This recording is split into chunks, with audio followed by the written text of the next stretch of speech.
All right, go ahead. Certainly, and what you'll see in front of you is and I'm sorry, again, I'm Kim Pate with the State Corporation Commission. What you'll see is we've done an analysis looking at all the different components of Senate Bill 855 and trying to identify which components will have an impact on bills, customer bills, residential bills, whether it's an increase, decrease, or if we can't tell. What we've done is we've started at the top. You'll see that the current typical monthly bill, as of right now, is $122.66. Again, for an annual bill of $1,471. Now, what you'll see below it, I have lines 1 through 15. And these are items that are included in Senate Bill 851 that will all have an impact. And what we've done is we've identified them. You can see, like, for example, line 1 is offshore wind. And we show in the second column that the impact will be the increased rates. And we've given a range. And this is all for bills as of 2027 through 2030. So we picked a period of time to try and isolate and look at and see what it does. So you'll see that the first, I believe it is 5 line items, we've been able to actually estimate a range on the bill. That would be for the offshore wind. It would have between $11 and $12 a month impact during that period of time. For the 16 gigawatts of solar, it would have between a $10 and $15 a month impact. For RGGI costs, or Regional Greenhouse Gas Initiative, it would be between $2 and $2.50. The energy storage resources between 50 cents and $1.50, and the biomass unit retirements. And one of the years will actually be a decrease of 20 cents, but would be a bill increase of 6 cents. Now, the rest of them that we've identified below, numbers 6 through 15 again.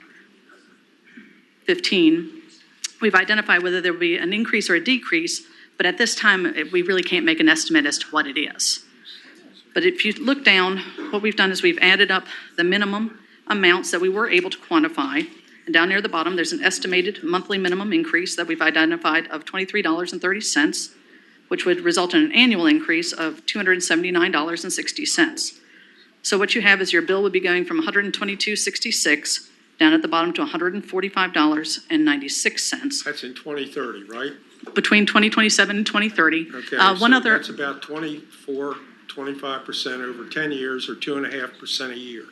You know, I remember you all estimating that I don't remember what it was with APCO, but with Dominion, if they undergrounded all of those lines, that the average customer's bill by 2030 would go up $5 or $6 a month.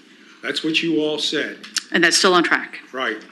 And I went back, and although Dominion doesn't agree with your numbers, but that's okay. I spoke to several civic associations. At some of those, I had people get up and say, depending on where I was, they'd be willing to pay $25 to $50 more a month if it'll keep the damn lights on, okay? And you were going to stop it for $5 a month. You know, you can't do this stuff for free. Everybody says that we got a climate problem, and, you know, you can't fix the climate problem for free. And you all need to understand that. And the commission does do whatever the code tells us to do. And since you were referring to the undergrounding, those numbers are not included in here. There would be an additional $10 a month for nuclear relicensing, the undergrounding that you were talking about, and several other things. So that would be another $10 upward pressure too, since you mentioned that. Right. I have a question for the SEC. Senator Sir. Sir. You know, you all do these analyses every time, and all you focus on is the cost that you can identify on a bill. Mm-hmm. Have you all quantified what the cost of however many more Virginians are going to have asthma or cancer, or what happens when Norfolk goes underwater, or all the other costs that we continue not to count by pumping carbon in the atmosphere? Do you all ever look at that when you make these decisions? Hell no. That is not the charge of the commission. We're an economic regulator. We look at the applications before us. The applications come in and they look to either underground lines, they look to build a generating facility, whatever the application is, and we analyze the costs there and what the impact is on customer bills. That is what the commission does. The rest of what you're saying, there may be costs, et cetera, but that's not a component of how you determine a customer rate. Next. All right. Mr. Chairman. Mr. Chairman. Senator Bell. What, can you tell us what assumptions were made to come up with these numbers? Because frankly, when you do an estimate like this, there's ground rules and there's assumptions made. I suspect there are a number of them, and frankly, I would prefer to see them listed with this. Can you detail that for us, please? Certainly. For the offshore wind, let me just look at my cheat sheets. What we did for that is the offshore wind, we have been talking with Dominion and looking at their estimates. They have been talking with their partners that they would look to build the offshore wind. And they have estimates that they have come up with. And we have worked with Dominion, and we've both come up to the same level of numbers. Now, what this does is the $11 to $12 does not include any fuel savings. But the problem is the fuel savings may or may not occur. And so we have not quantified that. But Mr. Chairman, so it sounds like your assumption was there would be no fuel savings. No, sir. What we've That's what you identified. just said. No, our assumption is we've identified what will happen to the rate adjustment clause that would happen on the customer bill as pursuant to this code, pursuant to this bill. What happens in the fuel savings would not go through this rider that you are proposing in this bill. That would be through the fuel factor. That may or may not happen. Mr. Chairman, following question. Would you say this is a best case, worst case, or an average? I would say this is based on the information that we have today, what we would expect to happen. Now, obviously, costs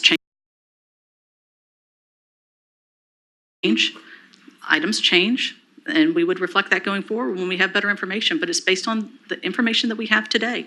And we have run this through several of the items. If you look at the Reggie costs, we've talked with Dominion. Again, we're in agreement on all this. There's not a lot of play in these numbers with the information today. Okay, Mr. thank Chairman. you. And next, and then we need to vote on this bill, up or down. Yes, sir, you're opposed to it. Hop up here. Yes, sir, Mr. Chairman. Again, Meade Brown on behalf of the Attorney General's office and all of the company's ratepayers, both in the wealthy parts of the state and in the poor parts of the state. At the outset, again, AG is supportive of the goals of moving towards a cleaner energy future.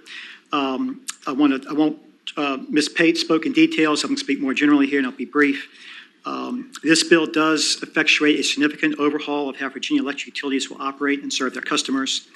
There will be cost impacts. Ms. Pate just addressed that.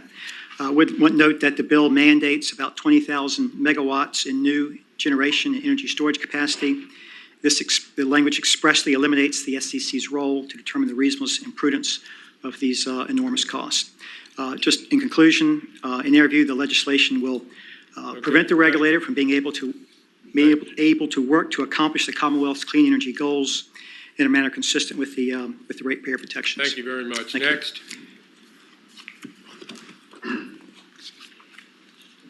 Hello, Chairman Sanslow. My name is Jorge with Food and Water Watch. With who?